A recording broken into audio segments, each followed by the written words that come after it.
Bonjour, nous sommes le vendredi 7 août 2026. Et avant de poursuivre cette émission, permettez-moi de vous rappeler de cliquer sur le bouton j'aime et de vérifier votre abonnement à cette chaîne. Eh bien, aujourd'hui est un nouveau jour dans le conflit en Ukraine. Les Russes continuent d'intensifier leurs attaques contre Odessa. Les ports ukrainiens de la mer Noire restent bloqués. En Ukraine, les rumeurs et les inquiétudes persistent quant à de possibles incursions russes, voire à une invasion pure et simple de la région de Tchernihiv. Pour le dire franchement et clairement, cela serait interprété en Ukraine comme une avancée vers la capitale, vers Kiev même. Et nous continuons de voir des frappes et des attaques russes contre les installations ukrainiennes de gaz et d'énergie, les centres logistiques, les ateliers et les usines.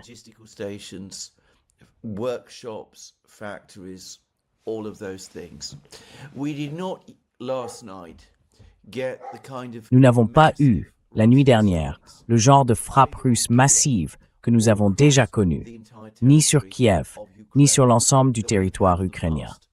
Mais tout le monde sait que d'autres arrivent, et tout le monde s'attend à ce que la capacité de frappe continue d'augmenter. Parallèlement à tout cela, nous avons davantage d'informations et de rumeurs sur ce que font le président Zelensky et son entourage. Il semble que le président Zelensky reste déterminé à essayer d'obtenir des Européens, et cela doit venir des Européens.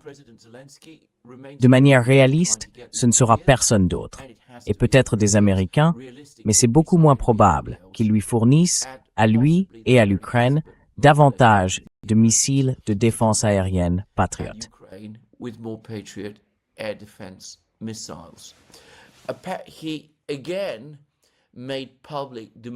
Il a de nouveau réclamé publiquement des missiles de défense aérienne, des missiles Patriot. Mais hier, le président des États-Unis, Donald Trump, a tout simplement écarté cette demande d'un revers de main, en déclarant que les États-Unis voulaient garder pour eux les missiles qu'ils produisent, les missiles Patriot qu'ils produisent. Il a aussi rappelé, de manière très appuyée, que l'administration Biden avait fourni d'énormes quantités d'armes à l'Ukraine. Donald Trump attribue l'épuisement des stocks et des arsenaux américains à ces livraisons massives d'armes de l'administration Biden à l'Ukraine. Des stocks et des arsenaux que, bien sûr, le président Trump aime dire qu'il avait laissés en excellent état lorsqu'il a quitté ses fonctions en 2020 à la fin de son premier mandat. On peut tous se montrer un peu cyniques à ce sujet, mais c'est ce que dit Trump. Et concernant l'état préoccupant des stocks américains, il n'y a évidemment aucun doute.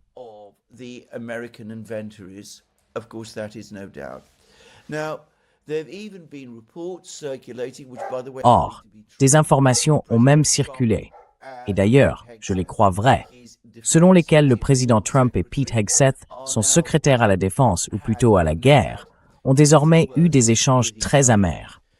Le président Trump reprocherait directement à Hegseth de ne pas l'avoir correctement tenu informé de l'état des stocks d'armes américains.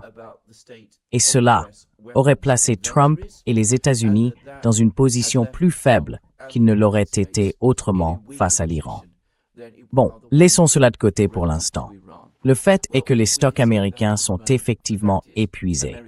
Et chaque jour, nous recevons davantage d'informations sur l'ampleur de cet épuisement. Article après article, on nous dit même qu'ils sont encore plus épuisés que ne le laissait entendre l'article précédent. On a presque le sentiment d'une crise. Hegseth, qui, comme je l'ai dit, essuie maintenant des reproches de la part du président à ce sujet, tente à présent de se défendre.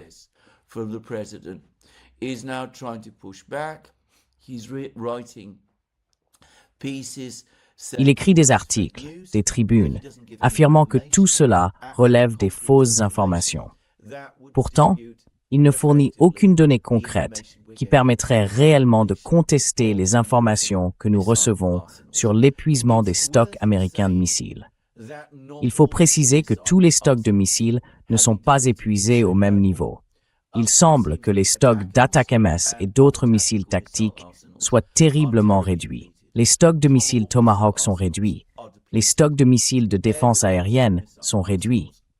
Mais les États-Unis disposent encore d'un arsenal considérable d'autres armes qui sont peut-être moins pertinentes dans le cadre du conflit en Ukraine. Mais le point essentiel, c'est que les États-Unis n'ont aucun système de missiles Patriot à partager avec l'Ukraine. Et le président Trump l'a dit très clairement. Et cette fois, je pense qu'il ne tolère aucune contradiction.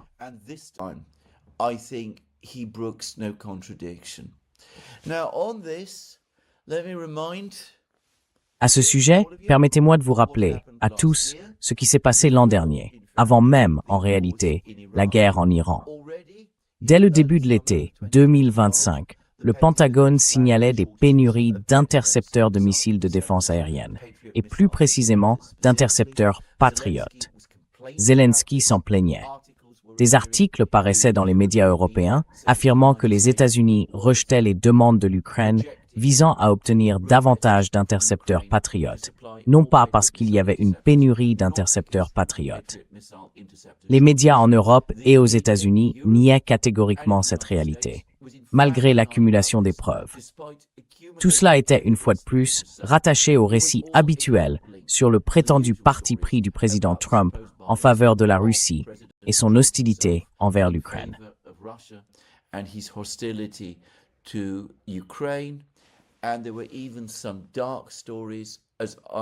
Et il y a même eu, je m'en souviens très clairement, des articles assez sombres dans les médias britanniques de l'époque qui relançaient les accusations de collusion entre Donald Trump et la Russie. Accusations qui lui avaient causé tant de problèmes pendant l'élection présidentielle de 2016 et après.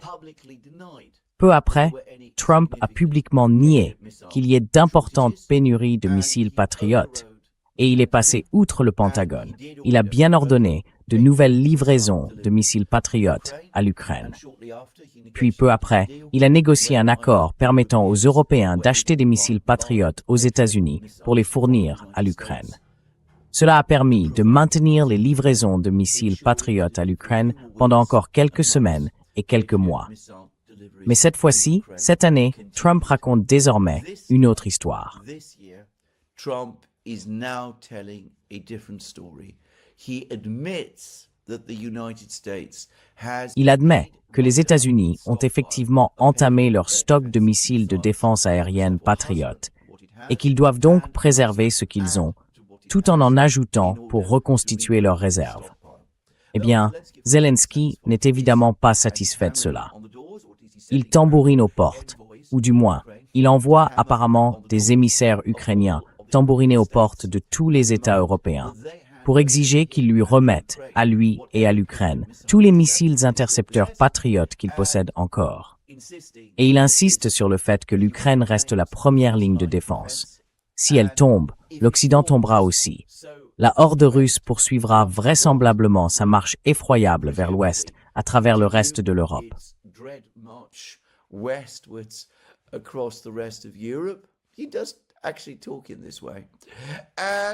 Il parle réellement de cette manière. Et bon, il exige donc des Européens qu'ils lui donnent tous les missiles qu'il leur reste, comme s'ils y étaient obligés. Et il l'a déjà exigé publiquement. À présent, il envoie des émissaires dans toutes les capitales européennes pour réclamer qu'on lui remette tous les missiles restants. Or, les médias américains disent que les gouvernements européens sont de plus en plus réticents à le faire. Certains ont rejeté ces demandes sans détour, d'autres les ignorent.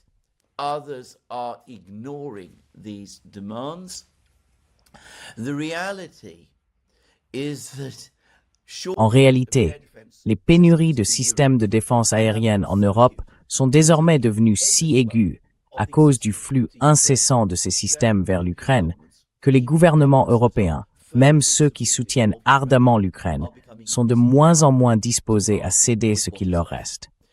C'est probablement bien trop tard au regard des capacités militaires européennes, mais c'est ainsi. Or, les médias occidentaux ont publié des articles très étranges à ce sujet. Certains continuent d'affirmer que l'Ukraine devrait recevoir tous les missiles intercepteurs restants en Europe, les missiles intercepteurs de défense. Mais ils disent aussi qu'il est vital de fournir ces missiles intercepteurs à l'Ukraine, parce que si l'Ukraine s'effondre, alors les Russes arrivent.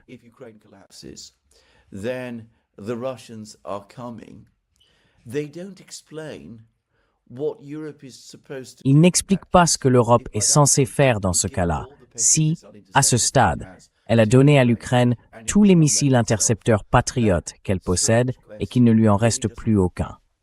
Cette étrange question ne reçoit vraiment pas de réponse. Et il y a eu un article véritablement absurde dans le Daily Telegraph, affirmant que les capacités américaines de missiles de frappe avaient dissuadé les Russes d'utiliser des armes nucléaires tactiques en Ukraine.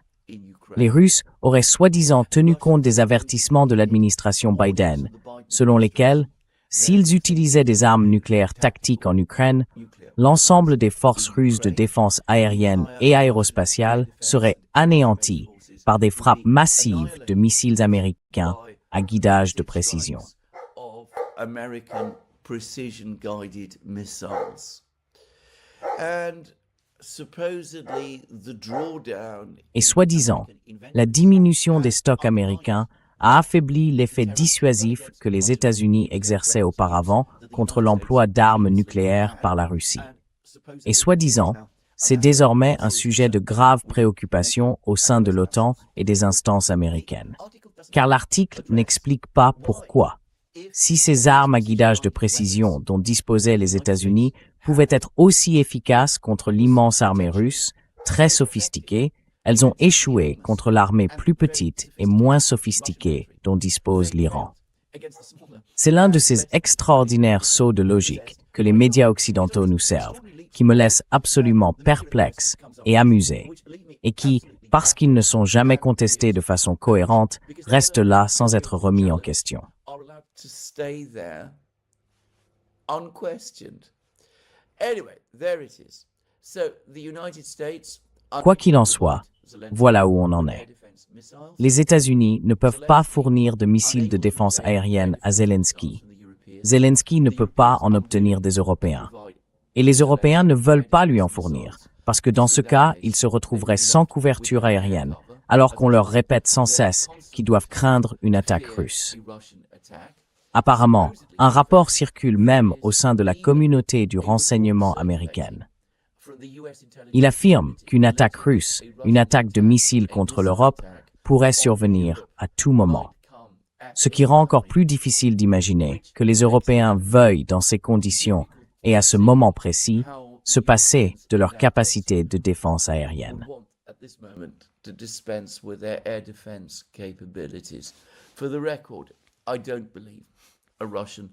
Pour mémoire, je ne crois pas qu'une frappe russe contre l'Europe soit imminente. Mais enfin, c'est ce que racontent les médias. Donc, Zelensky échoue sur ce point. Et les Américains, pour le moment, rejettent aussi d'autres demandes de Zelensky. Que la partie la plus avancée du système Starlink soit mise à la disposition des Ukrainiens afin qu'ils puissent mener des attaques contre les lanceurs de missiles russes dans l'ouest de la Russie. Ce sont ces lanceurs qui servent à frapper des cibles à l'intérieur de l'Ukraine et surtout à Kiev. Les Américains ont une fois de plus refusé cette demande. Et là encore, aucune explication n'est donnée. Pourtant, les Américains disposaient vraisemblablement de cette capacité et l'ont utilisée pour attaquer des lanceurs de missiles iraniens. Iranian missile launchers, it is assumed. On suppose que l'utilisation de cette capacité et de cette technologie contre les lanceurs de missiles russes serait efficace, alors qu'elle a largement échoué contre l'Iran. Comme je l'ai dit, personne ne pose jamais ces questions. Enfin, bien sûr, certaines personnes le font dans les médias indépendants et sur X. Mais dans les médias grand public occidentaux, comme je l'ai dit, ces questions ne sont jamais posées. Et bien sûr, par conséquent, aucun débat n'a lieu et aucun argument, dans un sens ou dans l'autre, n'est avancé. Donc pour le moment du moins, Zelensky se heurte à des portes closes, alors même que les frappes russes de missiles et de drones contre l'Ukraine s'intensifient et que le blocus maritime de l'Ukraine s'intensifie lui aussi.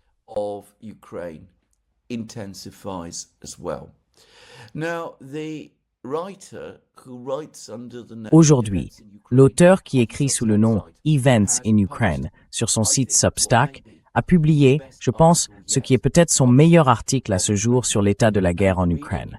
Vous pouvez le lire. Il s'intitule « Attrition totale » et décrit avec force détail des choses que j'ai abordées dans ces émissions. La situation désastreuse en Ukraine, la crise de l'économie, et en particulier de l'économie agricole et de l'industrie sidérurgique, provoquée par le blocus russe des ports ukrainiens de la mer Noire. Il évoque aussi la diminution des livraisons d'armes à l'Ukraine, elle aussi due au blocus de ces ports.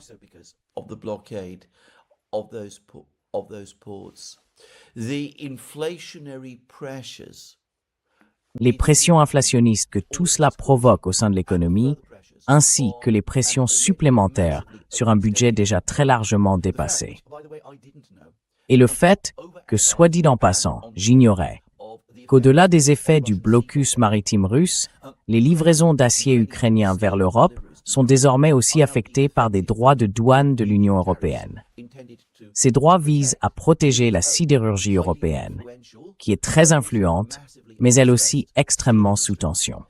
Résultat, le secteur métallurgique ukrainien, pilier de l'économie du pays, s'enfonce aujourd'hui dans la crise. Des aciéries et des usines ferment, tout comme des mines de minerais de fer.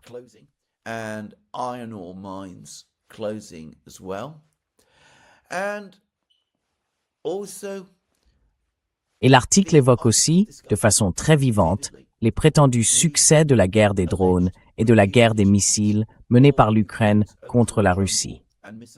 Il s'appuie sur toute une série de statistiques, dont beaucoup m'étaient inconnues. Parfois, lors d'une attaque de 1000 drones contre la Russie, seuls 16 environ parviennent à passer et à atteindre leur cible.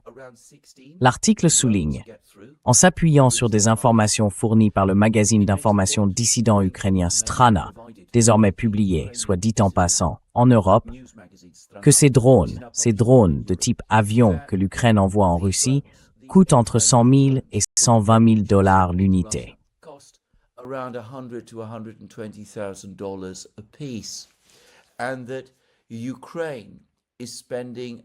Et l'Ukraine dépense environ, ou plutôt, l'Ukraine et ses alliés occidentaux dépensent environ 1 milliard de dollars par mois pour soutenir l'offensive ukrainienne de drones. Bien sûr, ce sont dans une large mesure les Européens qui financent cette offensive. Mais gardez à l'esprit qu'avant le début de l'opération militaire spéciale, ou même, je crois, avant 2014, le PIB de l'Ukraine s'élevait à environ 200 milliards de dollars.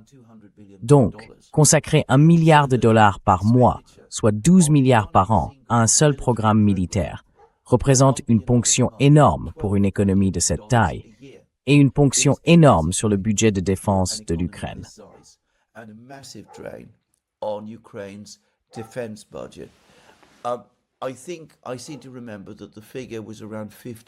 Je crois me souvenir que le chiffre était d'environ 15% du budget de défense de l'Ukraine consacré à cette offensive de drones. Et ailleurs, un commentateur ukrainien indiquait que le taux de réussite des drones ukrainiens, et je pense qu'il ne s'agit pas seulement des drones de type avion lancés vers la Russie, mais aussi des drones moyens, des Hornets, et peut-être même des drones FPV, était d'environ 1 à 2% des drones lancés. On peut donc faire un calcul approximatif et constater que compte tenu des dépenses énormes engagées dans cette offensive de drones, les résultats sont maigres à certains égards, si l'on considère le nombre de drones qui atteignent réellement leur cible.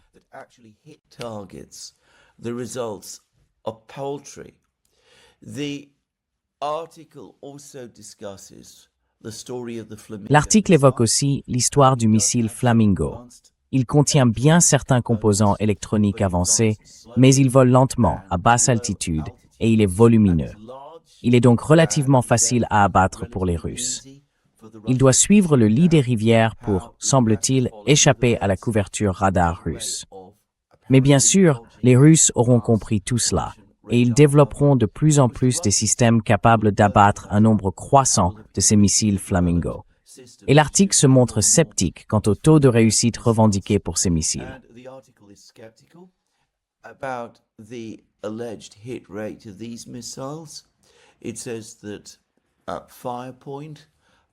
Il est dit que Firepoint, l'entreprise qui les fabrique, a tendance à diffuser des vidéos de frappes de missiles Flamingo qui atteignent leur cible, et ne montre pas les vidéos de missiles Flamingo qui, au contraire, sont abattus et n'atteignent pas leur cible. Eh bien, à cet égard, bien sûr, tout le monde fait pareil. Je veux dire, les Ukrainiens ne montrent pas leurs échecs, pas plus que les Russes. Mais là encore, je pense que cela est globalement juste. Je pense que le système Flamingo a une efficacité limitée. Je ne dis pas qu'il ne peut pas atteindre des cibles. Et comme il emporte une grande ogive, il peut infliger des dégâts importants lorsqu'il y parvient. Il a sans aucun doute touché certaines cibles. Mais la règle de fer de cette guerre, c'est qu'il faut généralement environ 6 semaines au système russe de défense aérienne pour élaborer des réponses efficaces à un missile ou à un système d'armes occidental en particulier. Je ne vois pas pourquoi le Flamingo serait différent. Et compte tenu de sa taille et de sa vitesse lente, je m'attends à ce que les Russes maîtrisent très vite les difficultés que pose ce missile. Et d'ici quelques semaines, nous verrons que son efficacité aura complètement disparu. Et Events in Ukraine parle du retour d'une humeur sombre au sein de la société ukrainienne.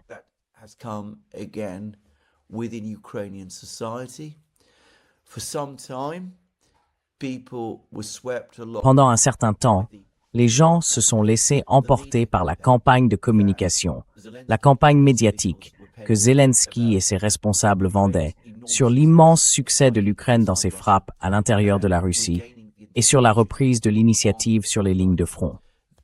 L'article d'Events in Ukraine dit essentiellement que la croyance en ces fictions commodes est désormais en train de s'éroder. Et là-dessus aussi, je n'ai guère de doute. Puis on lit que la situation du système énergétique ukrainien est désastreuse à l'approche de l'hiver. Entre 60 et 80% de la capacité du système énergétique a été mise hors service.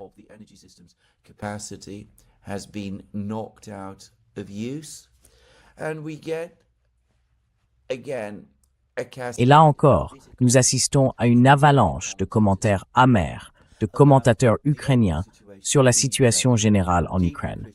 Des commentaires profondément critiques, en fait sévèrement critiques, à l'égard de Zelensky lui-même.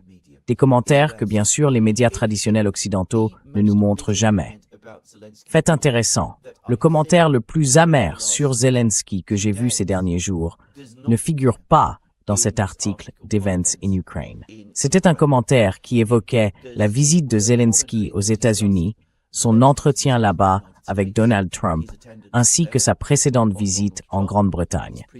Il soulignait que Zelensky était revenu de toutes ces visites et de toutes ces rencontres complètement les mains vides.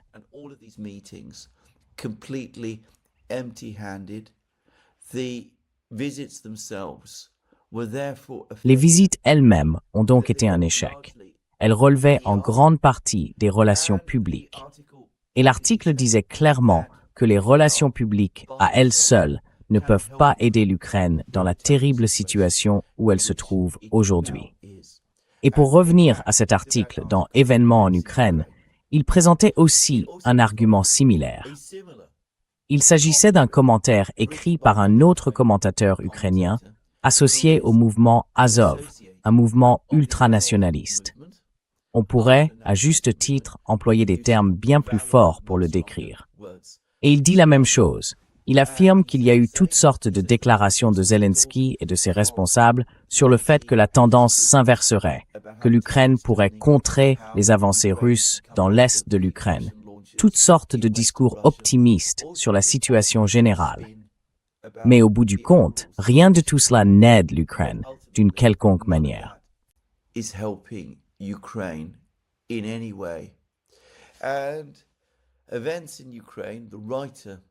Et Events in Ukraine, l'auteur de cet article, un article remarquable, dit que lorsqu'il faut se tourner vers des personnes associées au mouvement Azov pour trouver du bon sens et du réalisme, et que c'est à elles qu'il revient de décrire ce que la situation en Ukraine est réellement devenue. Alors on comprend à quel point Zelensky et ses responsables sont désormais totalement dans l'illusion, complètement déconnectés de la réalité. À présent, il faut peut-être évoquer plusieurs autres développements. Il y a maintenant des informations, et je comprends que ces informations viennent des Ukrainiens eux-mêmes, que des commentateurs ukrainiens disent eux-mêmes cela. des informations selon lesquelles les troupes russes sont effectivement entrées dans l'est d'Orekov, que les Russes ont atteint Orekov, l'est d'Orekov, et que leur première force, peut-être des groupes de reconnaissance et de sabotage, est infiniment réussi à Orekov même. Ukraine into Orekov itself. The Russian Defense Ministry, Gerasimov, Le ministère russe de la Défense, et plus précisément Gerasimov, le chef d'état-major général, a déclaré à plusieurs reprises que des combats de rue se déroulaient à Orikiv. Je pense que ce que Gerasimov voulait probablement dire, c'est que les Russes avaient atteint l'agglomération d'Orikiv.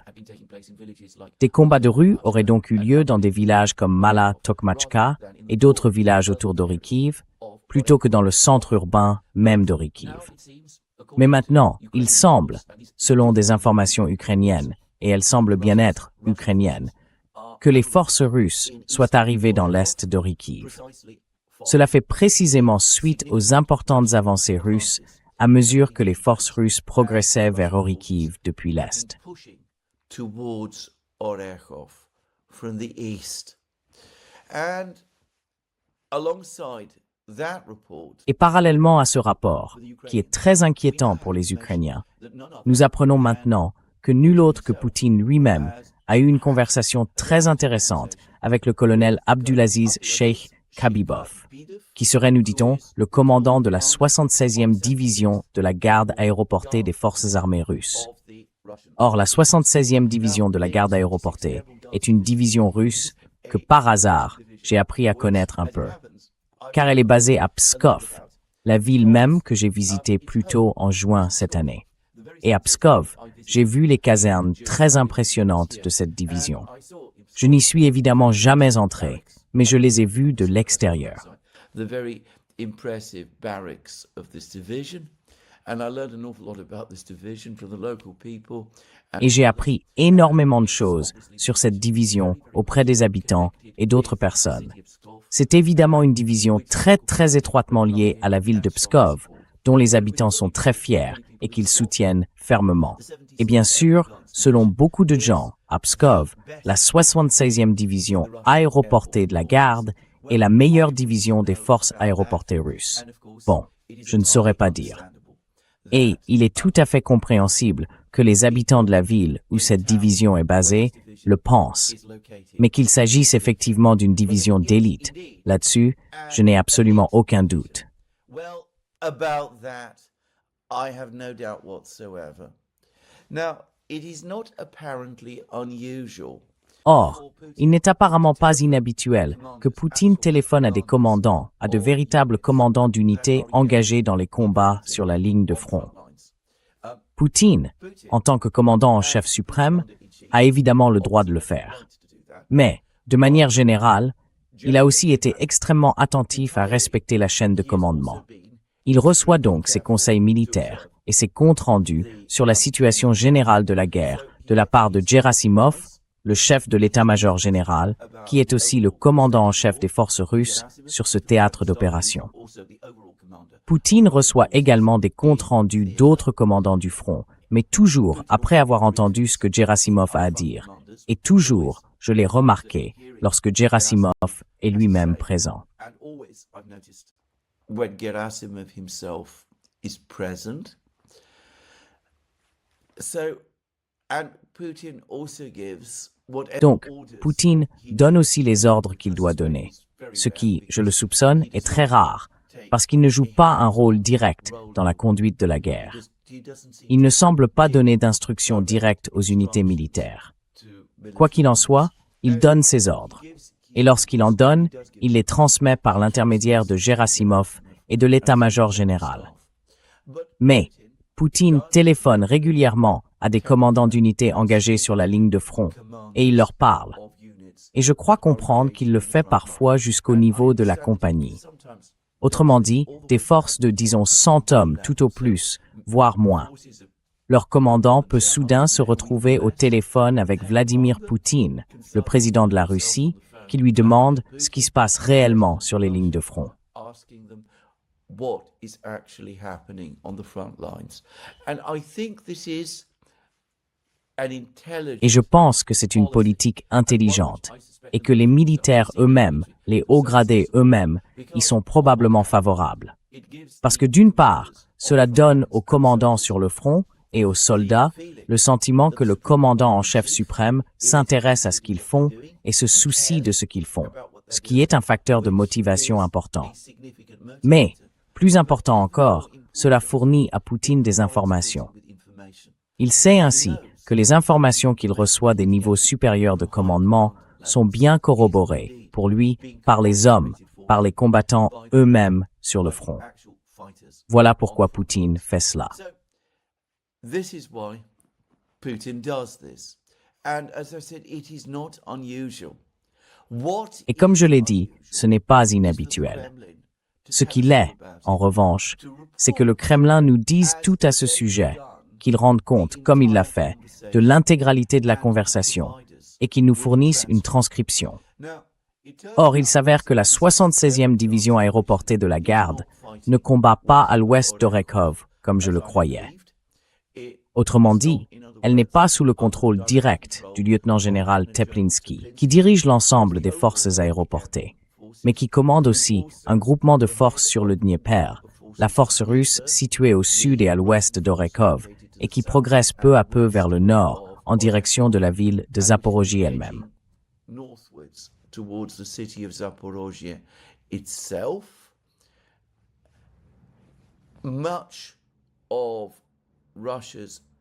Une grande partie des forces aéroportées russes combat directement sous le commandement de Teplinsky au sein du groupement de forces Dniepr. Mais il s'avère que la 76e division aéroportée de la Garde se trouve plutôt dans la zone de Dobropilia, autrement dit au nord de Pokrovsk, à l'ouest de Konstantinovka, de Sloviansk et de Kramatorsk. Et comme nous allons le voir, elle joue un rôle central dans les combats qui s'y déroulent. Or, la transcription de cette conversation publiée par le Kremlin ne révèle que très peu de secrets militaires. Elle a manifestement été soigneusement éditée et probablement, dans une certaine mesure, préparée à l'avance. Autrement dit, les propos du commandant ont été coordonnés avec le Kremlin.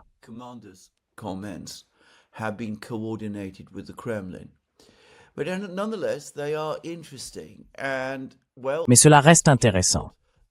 Eh bien, commençons par ce que dit le colonel Shikhar Bidev sur les activités de la 76e division aéroportée de la Garde. Il a déclaré ceci. Après la libération de la région de Kursk et l'établissement d'une zone tampon dans la région de Sumy, la division, agissant sur instruction du chef de l'état-major général, autrement dit Gerasimov, mène des missions de combat au sein d'un groupement de forces centré sur l'axe tactique de Dobropilia. Des unités de la division ont participé à l'achèvement de la prise de Pokrovsk et ont libéré Grishino, Novo-Alexandrovka, Vassilievka et Shevchenko.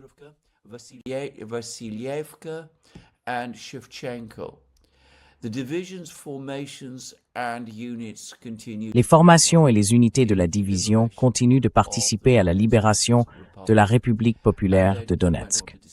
Ensuite, il a évoqué la poursuite des combats. Il affirme que dans la zone de Dobropilia, les pertes ennemies, c'est-à-dire les pertes militaires ukrainiennes, s'élèvent à 6 000 hommes. Il ne précise pas s'ils sont morts ou blessés. 14 chars, 140 véhicules de combat, 54 pièces d'artillerie et mortiers, ainsi que 210 véhicules motorisés. 19 soldats ennemis ont été faits prisonniers et plus de 71 contre-attaques ont été repoussées. Il ajoute qu'il n'y a pas de problème particulier nécessitant une attention. Le moral est élevé et assuré. Tous les membres de la division sont prêts à accomplir les missions qui leur ont été confiées.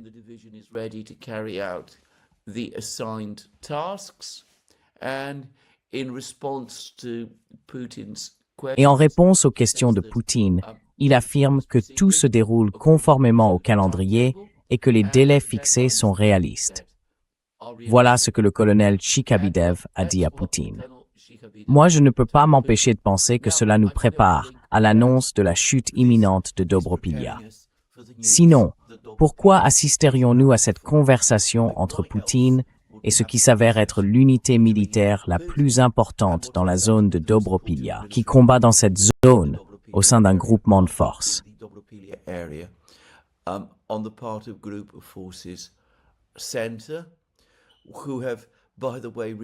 Le centre, qui a d'ailleurs récemment reçu un nouveau commandant, le général Ivanaev, dont on dit qu'il est l'un des commandants les plus énergiques, de l'armée russe. Il me semble donc qu'on nous donne là un indice très fort. Dobropilya, dont les derniers rapports indiquaient qu'elle était prise d'assaut depuis l'Est, est sur le point de tomber. La 76e division aéroportée de la Garde va pénétrer dans Dobropilya par le sud. Autrement dit, Dobropilya va être attaquée depuis 2 directions différentes, et c'est la prochaine ville importante du Donbass qui est sur le point de tomber. Enfin, c'est l'impression que me donne cette conversation.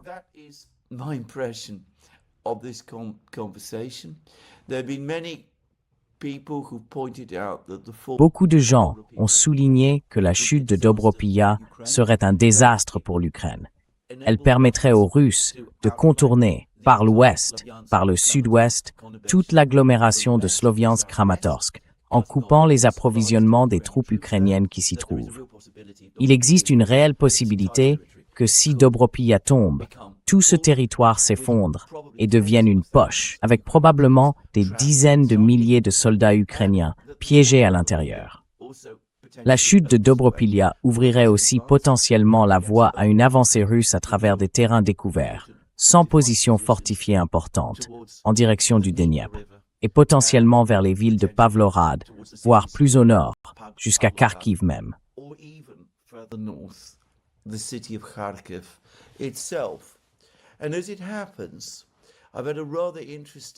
Et justement, j'ai reçu un courriel assez intéressant qui aborde toutes sortes de sujets, de la part d'un correspondant régulier ayant servi dans l'une des armées occidentales.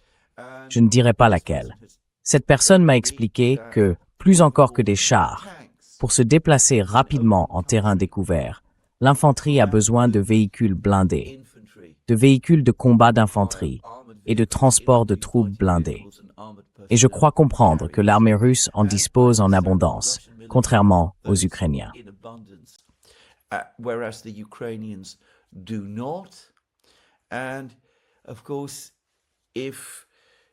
Et bien sûr, si les Russes parviennent à percer en terrain découvert, un terrain où, soit dit en passant, il pourrait être difficile de mener efficacement une guerre de drones, parce que les opérateurs ukrainiens n'auraient pas de bases depuis lesquelles opérer, alors on peut imaginer que les forces blindées russes, les unités d'infanterie blindées, pourraient progresser vers le nord ou vers l'ouest. Et dans ce cas, il y aurait peu de choses pour leur résister ou les arrêter. Quoi qu'il en soit, c'est mon analyse de cette conversation particulière. Nous verrons si j'ai raison. Mais cette conversation semble aussi, à mes yeux, refléter l'état d'esprit général qui règne actuellement en Russie, parmi les dirigeants et les militaires, alors même que le climat s'assombrit en Ukraine.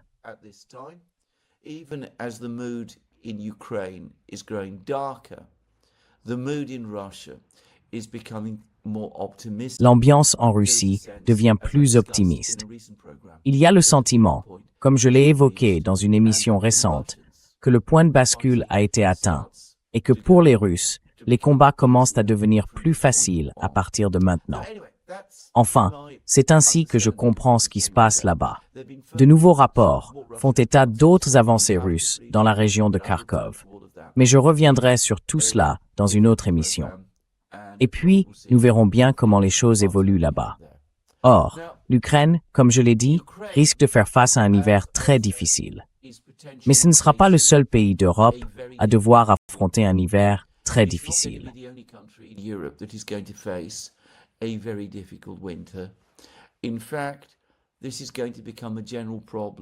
En fait, cela va devenir un problème général.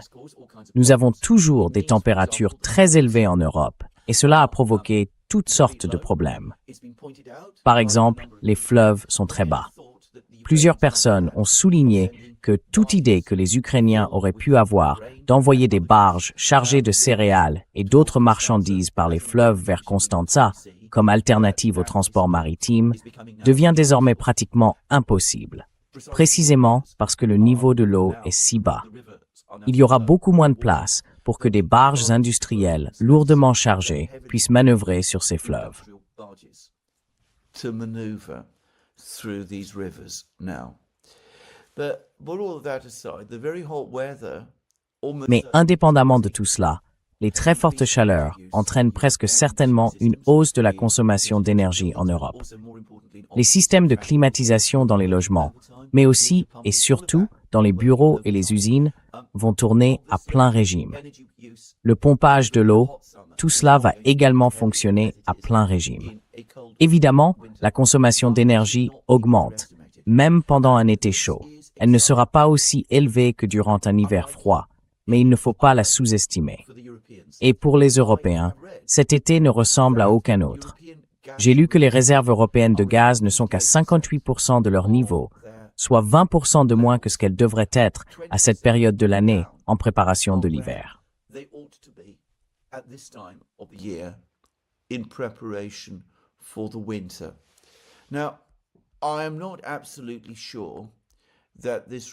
Je ne suis pas absolument certain que ce rapport soit vrai, que cette affirmation soit tout à fait exacte, mais si c'est le cas, la situation semble effectivement stupéfiante. Quoi qu'il en soit, on a l'impression qu'il y a une pénurie générale de gaz stocké en Europe. Au fait, je dois préciser que j'ai obtenu ces données auprès de Bloomberg. Donc, on nous dit ensuite que l'écart constaté en juillet dans les importations européennes de GNL, le GNL n'a pas été fourni par les États-Unis à l'Europe, il a été envoyé en Asie à la place, contrairement à nos attentes, suggère que les stocks européens de gaz ont encore du retard à rattraper, tandis que la disponibilité de l'approvisionnement en GNL reste incertaine.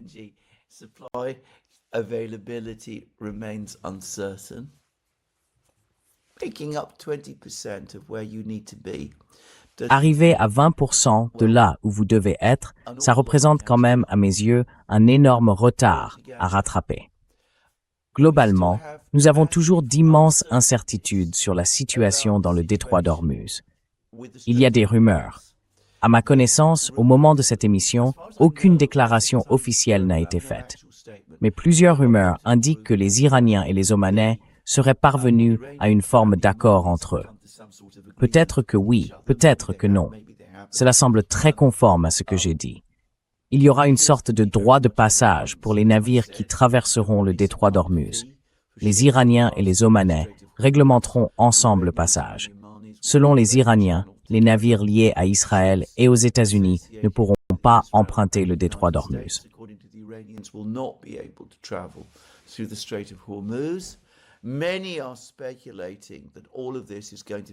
Beaucoup spéculent sur le fait que tout cela va s'avérer inacceptable pour les Américains. Et jusqu'à présent, rien n'indique que le détroit d'Ormuz soit ouvert à la navigation. Et pour le moment, du moins, les combats entre les Houthis et les Saoudiens se poursuivent.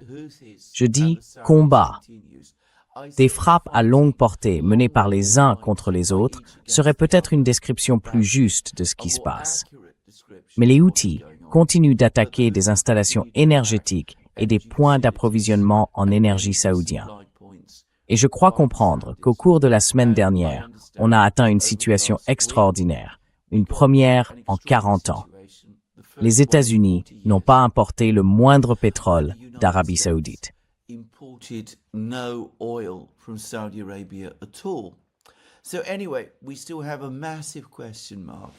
Quoi qu'il en soit, une énorme incertitude demeure quant à la reprise des exportations de GNL depuis le Golfe.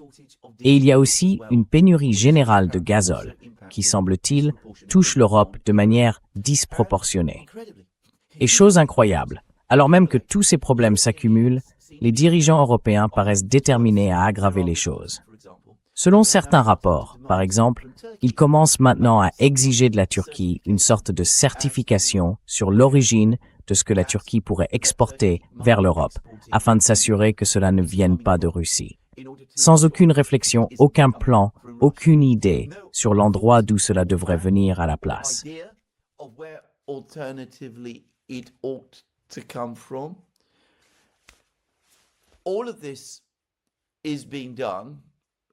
Tout cela se fait, comme je l'ai dit, alors que les réserves ne sont remplies qu'à 58%, selon Bloomberg, contre les 75 à 80% qu'on chercherait normalement à avoir à cette période de l'année.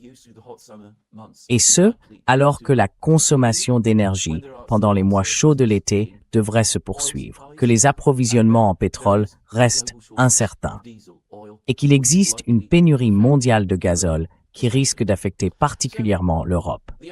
Donc, la conclusion générale, je pense, c'est qu'à ce stade de l'année, nous commençons bel et bien à envisager une possible crise énergétique en Europe cet hiver. Et je pense que le mot crise est désormais le mot approprié. Encore une fois, je trouve absolument sidérant que les gouvernements européens semblent rester les bras croisés, détourner le regard, mais là, alors que ce problème émerge et se rapproche de plus en plus d'eux. À un moment donné, il me semble presque certain que les prix de l'électricité et les prix de l'énergie dans leur ensemble vont s'envoler.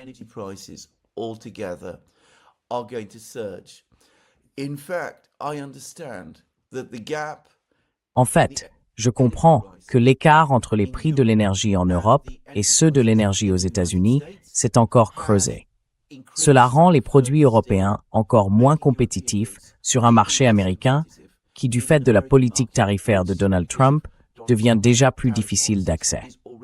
Gardez à l'esprit que l'Europe, dans son ensemble, est une économie d'exportation. L'une de ses principales destinations à l'exportation est bien sûr les États-Unis. Si les Européens ne peuvent pas exporter de manière compétitive vers les États-Unis, si les Allemands ne peuvent pas y exporter de manière compétitive, alors je ne sais pas très bien ce qu'il advient de l'économie européenne dans son ensemble. Et il y a une chose que je peux dire, dans un climat de crise qui s'aggrave, j'aurais pensé que les perspectives de grands bouleversements politiques en Europe s'accroissent.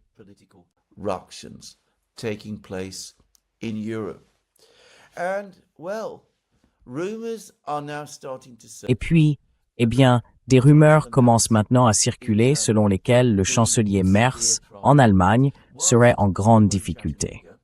Pendant que nous étions à Chattanooga, Alex Christoforou, mon collègue et ami, et moi-même avons fait une émission sur la situation en Allemagne. Nous avons parlé de la mauvaise gestion par le chancelier Merz d'un scandale politique impliquant un homme politique de la CDU, Jens Spahn, ainsi que de son remaniement raté lorsqu'il a tenté de nommer un nouveau ministre des Transports.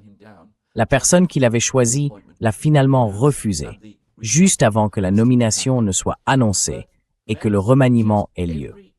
Mais Merz, qui semble être tout aussi obsédé par l'Ukraine que son proche ami et ancien allié, le Premier ministre britannique Keir Starmer, ferait apparemment l'objet de critiques croissantes en Allemagne.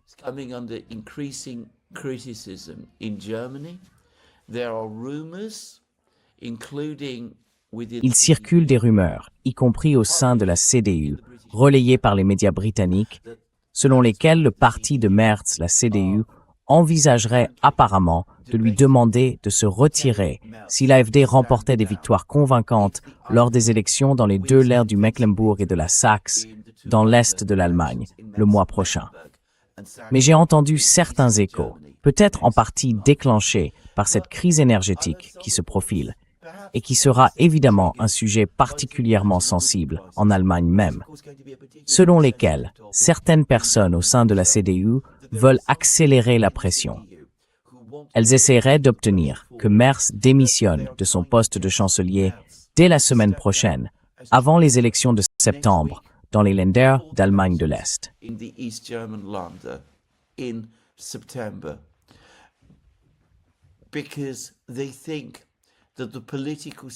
Parce qu'ils pensent que la situation politique et la situation économique en Allemagne se dégradent à un point tel qu'un changement est indispensable. Et pendant que j'étais aux États-Unis, j'ai eu l'immense privilège de rencontrer Richard Barris. C'est sans aucun doute un homme exceptionnel, d'une intégrité incroyable. Il dirige aux États-Unis un institut de sondage qui, presque seul, résiste aux énormes pressions des lobbies, des partis politiques, du système politique et des groupes économiques, et qui publie réellement des informations fiables sur l'état de l'opinion publique aux États-Unis. Il n'existe pas d'équivalent de Richard Barris en Europe. I can say that in Europe and in Britain, Je peux dire que, en Europe et en Grande-Bretagne, les sondages ont tous les mêmes problèmes que ceux dont Richard Baris et d'autres parlent à propos du secteur des sondages aux États-Unis. Mais il n'y a personne comme lui pour fournir des sondages qu'on puisse considérer comme fiables. Quoi qu'il en soit, même ces sondages très peu fiables en Allemagne montrent que la confiance des Allemands envers le gouvernement du chancelier Merz n'est plus que de 13%. La confiance s'est complètement effondrée et de larges majorités d'Allemands veulent désormais voir Merz partir. Alors peut-être que tout cela est en train de converger et nous pourrions même commencer à voir une crise politique en Allemagne dès la semaine prochaine. a political crisis in Germany as early as next week. To be clear, I am not predicting it. Pour être clair, je ne prédis pas cela. Je parle simplement de choses que j'ai vues rapporter. Et il semble qu'en Italie aussi, Giorgia Meloni soit désormais soumise à une pression considérable. Il y a un nouveau parti à sa droite, dirigé par un ancien général italien, dont je sais très peu de choses. De mémoire, je crois qu'il s'appelle Vanacci, mais je me trompe peut-être complètement sur son nom. C'est une figure montante, qui progresse très rapidement dans les sondages, et son mouvement politique gagne du terrain. Beaucoup de gens s'opposent vivement à nombre de ses positions sur toutes sortes de sujets. Strong issue with many of his views on all sorts of questions, but on one issue he seems to be especially gaining traction. Mais sur un point, il semble gagner particulièrement du terrain. Il s'oppose fermement au soutien à l'Ukraine et à la rupture avec la Russie. Et bien sûr, il a aussi des positions prévisibles et bien connues sur les questions migratoires, estimant que Meloni a échoué sur ce sujet. Et l'instabilité s'accroît au sein même de la coalition de Meloni. Son ancien rival politique, Matteo Salvini, partage certaines des critiques que le général Vanacci, si je prononce bien son nom, formule à l'égard de la politique étrangère italienne. À gauche, Giuseppe Conte, ancien Premier ministre italien et dirigeant du mouvement 5 étoiles, toujours je crois le plus grand parti politique de la gauche italienne, critique lui aussi le soutien à l'Ukraine. Il réclame également un changement de la politique européenne et italienne concernant la guerre. European and Italian policy over the war. And, well, we have Eh bien, un changement est possible en France. Emmanuel Macron va quitter la scène relativement bientôt, même s'il reste encore président et qu'il lui reste de nombreux mois avant son départ. Et l'issue de l'élection en France, de l'élection présidentielle française, reste incertaine.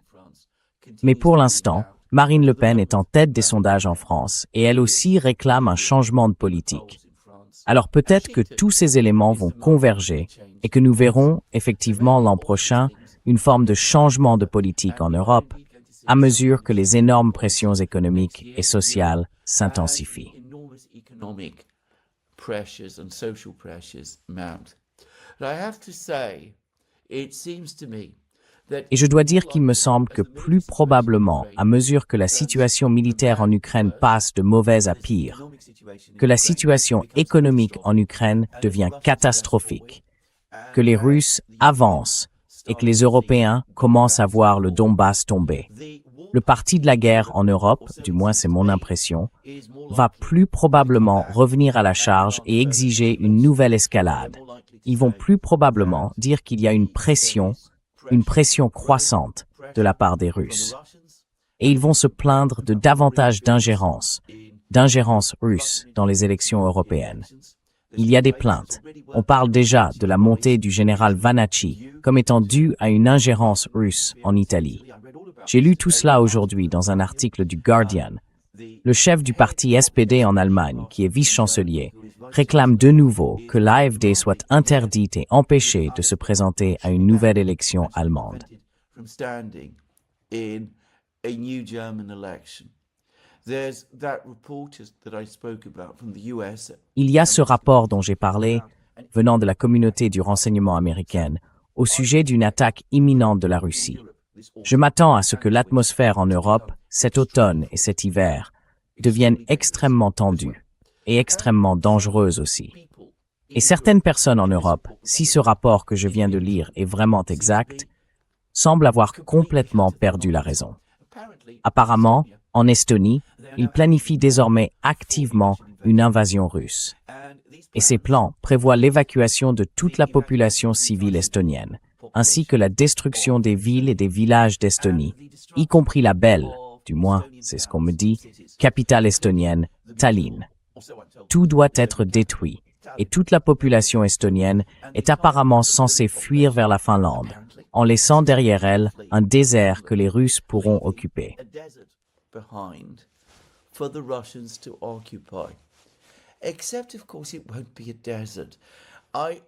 Sauf que bien sûr, ce ne sera pas un désert. Je ne peux pas imaginer, je n'arrive pas à croire qu'une issue aussi catastrophique puisse un jour se produire. Mais si c'est vraiment ce dont parlent les Estoniens, ce dont parle le gouvernement estonien, quel message ça peut-il transmettre au peuple estonien? Qui, par exemple, en Estonie, voudrait fonder une famille et élever des enfants alors que ce genre de discours est tenu? Et puis, je viens d'un pays, la Grèce, qui a connu d'importants mouvements de population. De mon vivant, des populations grecques, venant d'endroits comme Istanbul et Alexandrie, ont été réinstallées en Grèce. Eh bien, avant mon époque, toute la population grecque de ce qui est aujourd'hui l'ouest de la Turquie, l'Asie mineure, comme nous l'appelions autrefois, a été expulsée et est arrivée en Grèce.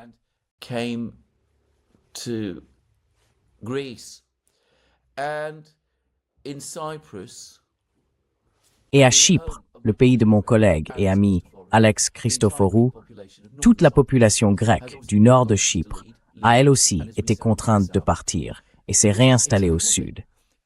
C'est une chose terrible. Et envisager cela pour son propre peuple, je dois dire que ça me laisse absolument perplexe.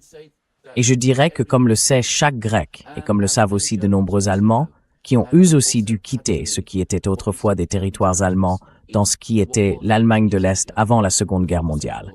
Si vous déplacez ainsi toute votre population, rien ne garantit qu'elle reviendra. Il ne peut y avoir aucune garantie. Je le répète, j'espère et je crois que ces scénarios catastrophiques ne se reproduiront jamais.